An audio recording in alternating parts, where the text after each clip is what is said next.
Well, hello and welcome to this week's edition of the City Update. I'm your host, Mark Aaron, Multimedia Design Manager for the City of Danville. Today we're at the Danville Police Department. Joining me today is Major Chris Wiles, and we're talking about some new online crime mapping software that has just become available in an upgrade form. It was launched about a year ago here within the department, and a new upgrade just came out last week. And on today's show, we're going to talk more about how you at home can utilize this information, go online and see this crime mapping data that the department has created here along with our information technology department. And then and later in the show we'll actually give you a tutorial on how to utilize it. It's very user friendly, and we'll get that in later in the second half of the show. But Major Wiles, I appreciate you taking the time to join us today. Sure, appreciate you showcasing this product.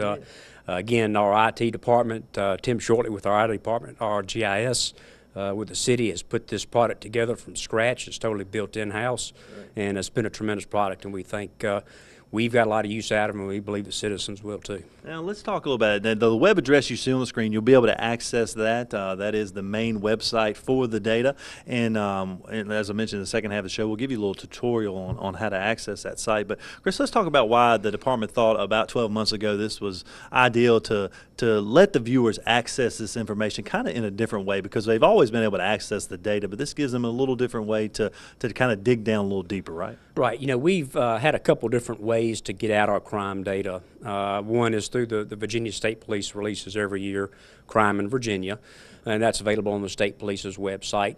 Also, too, we produce an annual report of the previous year that's also available on our website and for distribution. It has our summary crime information in it. But it's very one-dimensional. It's a printed document. And having people are much more visual these days. They're used to having something to be able to more easily relate that data to, and having a mapping application that you can actually see on a map on a neighborhood basis, citywide neighborhood, and even a street basis will help better inform, we believe, the public as to what's going on in their communities. And you talk about an annual report, and this data actually is updated every day, right? Correct. Whereas those information from the Crime in Virginia from my annual report, that's a year summary, and it takes us several months to compile that, to reconcile it, and to then publish it. What's great about this crime mapping, it's directly interfaced, integrated with our records management system, so this information is updated live every 24 hours.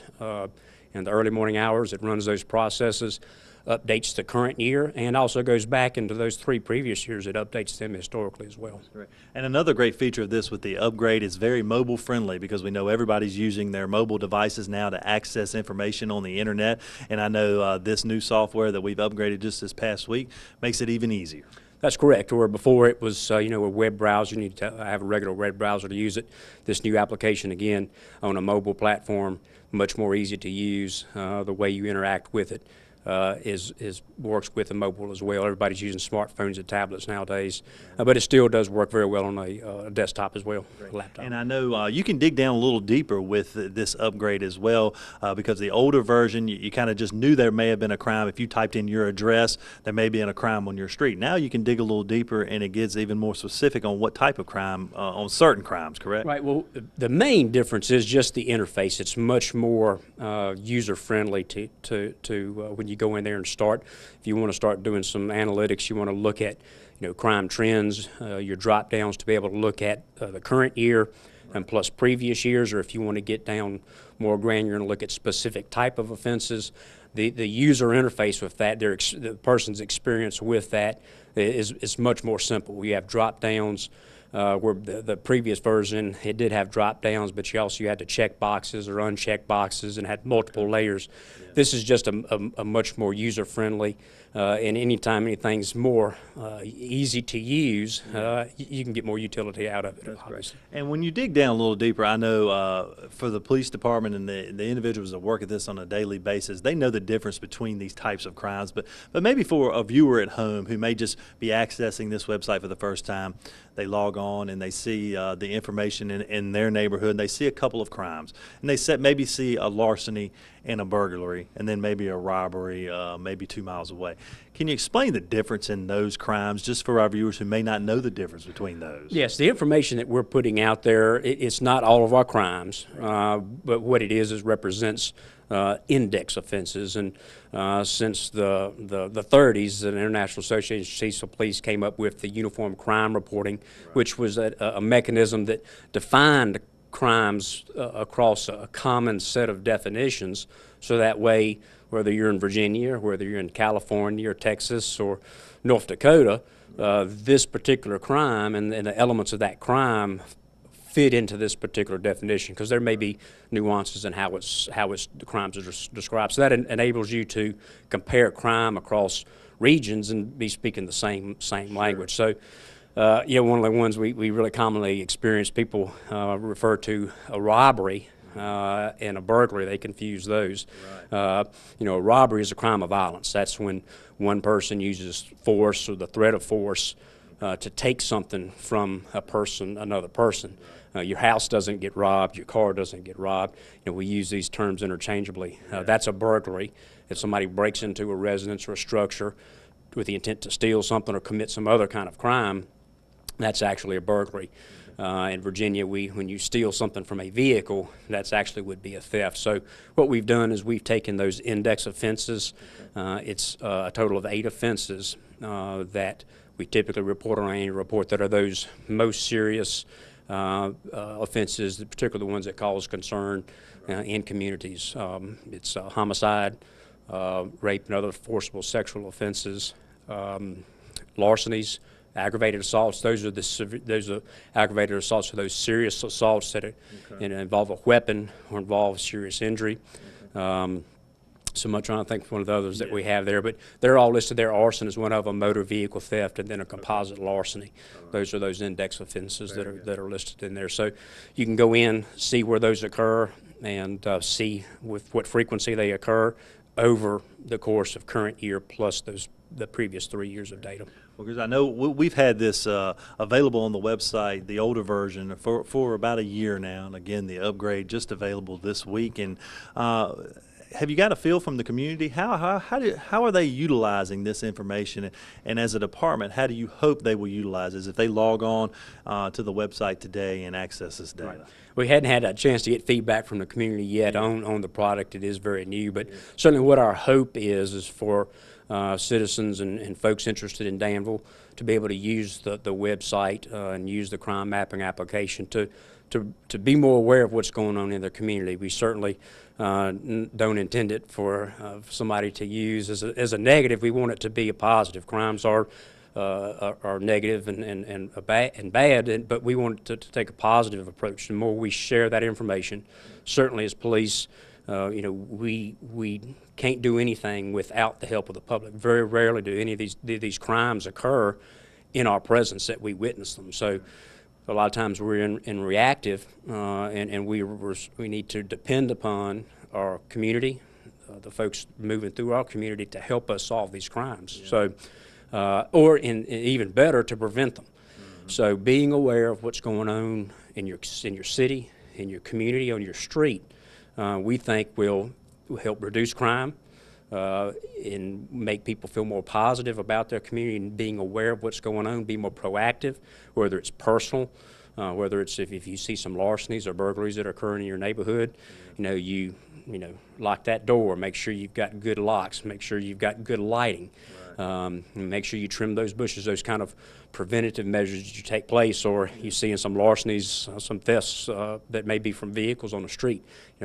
Taking those computers and pocketbooks and things, not leaving them where they're visible. So some kind of preventative steps. Yeah. Also, too, just making people aware so that way they're, when people are paranoid, but at the same time, you need to be aware of your surroundings, what's going on. So if you know you're having a series of burglaries, which is one of the crimes that is an index offense that we do have an issue with here in the city, if you're aware that there are burglaries going around in your neighborhood, being more cognizant and being aware, being observant of things that may be out of sorts. It may be completely innocent. It may be, somebody, a contractor or a service coming in to do work. But if you see a strange vehicle that's not normally there at a time that they're not normally there, or see activity, people going back around behind houses, pick up the phone, give us a call, and make us aware of what's going on. Maybe benign, maybe nothing to it, but at least it gives us opportunity to check that out and to make sure that something else is going on. So being more aware of what's going on, that's what we hope people will take away. And this time we want, there's this transparency in government. We want people to be aware of what's happening in their communities. The city council, city government has a commitment towards, open data and getting this information out here, and that's so that way they can make good decisions about what's going on in their communities. The other thing too, it helps us as well. The more transparent we are, the better we are with our data, and specifically with this. So things that, because it is live, just about every 24 hours updated, and it's something that we are even more careful and cautious about our data, and that we make sure that information is correct as much as we can within when it's produced. Right. Well, Major Wiles, I appreciate you taking the time to join us today. And as Major Wiles mentioned, this was a partnership with our IT department.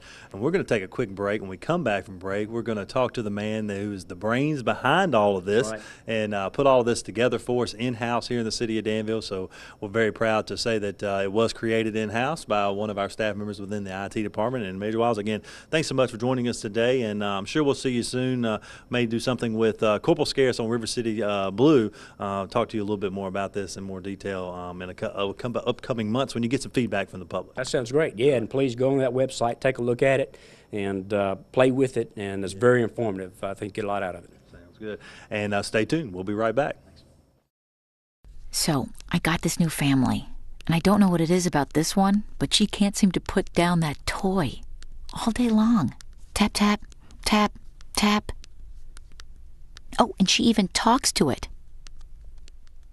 She talks to that more than she talks to him. What's up, bro? Nice shirt. Who's she talking to? Her mom? She talks to her mom a lot. Well, welcome back to this week's edition of the City Update. I'm your host, Mark Aaron, Multimedia Design Manager for the City of Danville. This week we're talking about some new crime mapping data that you can access on the website that you see there on the screen. And joining me now is the man who actually created this software for you at home, and he's a member of our IT department, Tim Shortley. And Tim, I appreciate you taking the time to join us today. Yeah, no problem, Mark. And I want to talk a little bit about how you developed this software.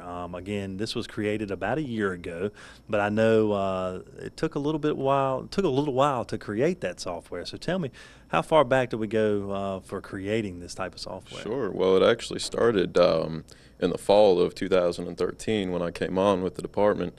I had an interest in working with public safety, and I knew we had a lot of data available to the public that wasn't being put out there in a visual way. Mm-hmm.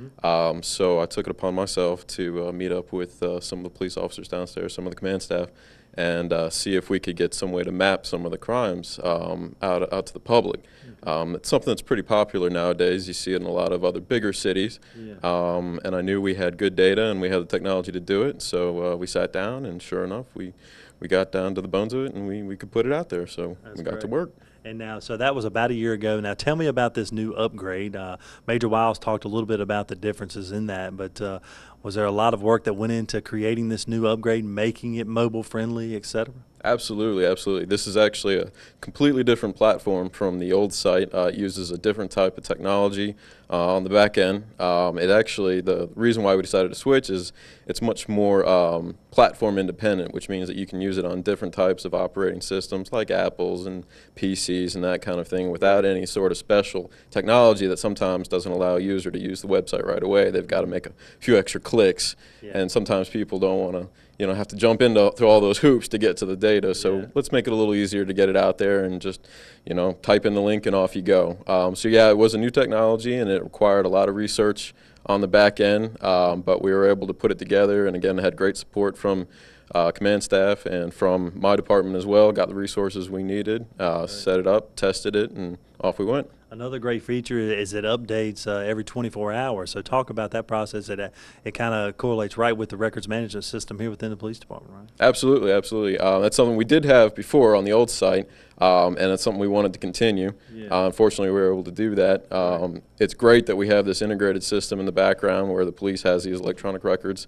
IT has permission to go in, take those records, run our background code, if you will, run the analysis and put it out every morning. And I believe it updates actually at 7 a.m. around there. That time is when you'll see the live data go out from the previous day. Right. And it'll actually tell you that on the website. If you look at the tables that are offered up on the display, it'll say when it was last updated.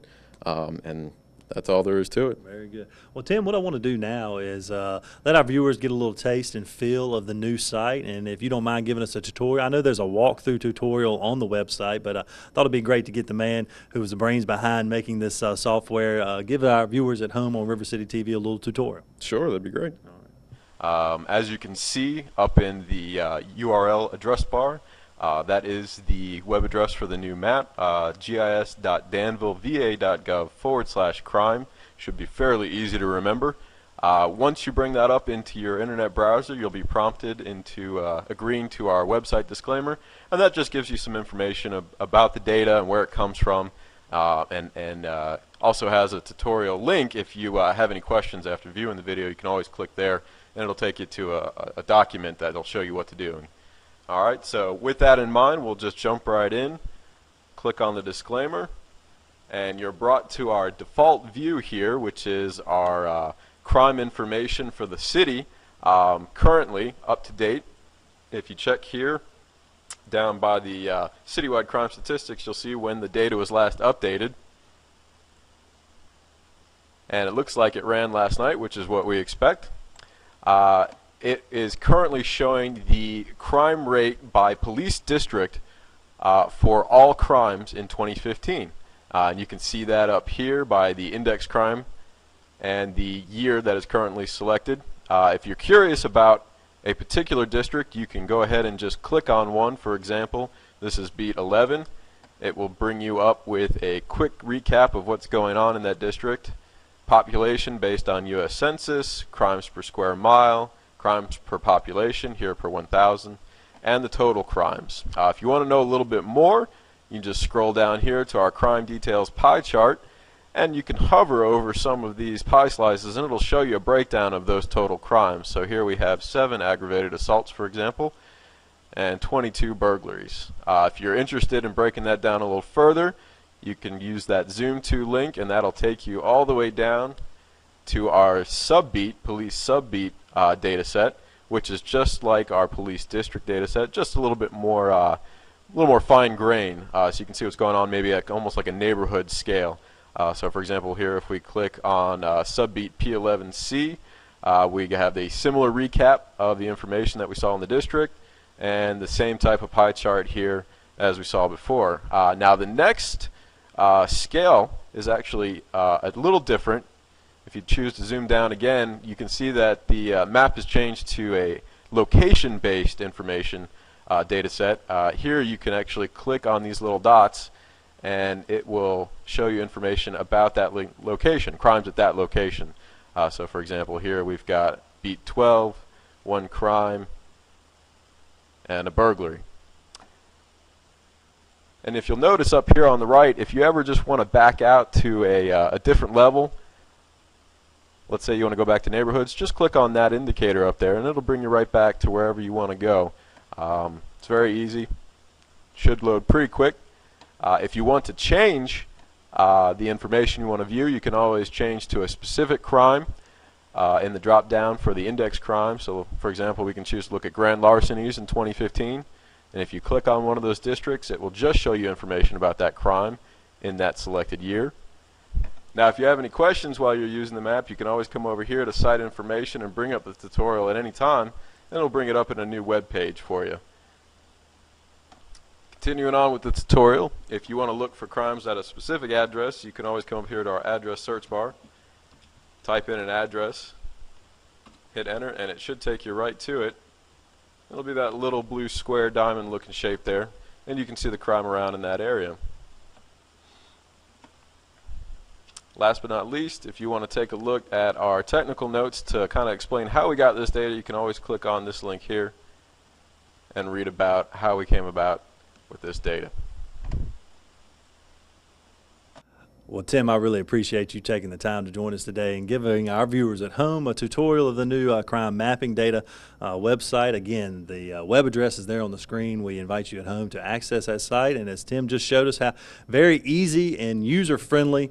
And Tim, again, thanks so much for taking the time to join us today, and also all the hard work that went into creating this site, done all in-house by Tim and our IT department. So thanks again. We appreciate it. No problem, Mark. Thank you for having me on. All right, and again, we want to thank Major Chris Wiles for joining us earlier in the show. And again, we invite you to access that website to learn more about the crime mapping data software that has been utilized here within the Danville Police Department. So until next week, have a great day.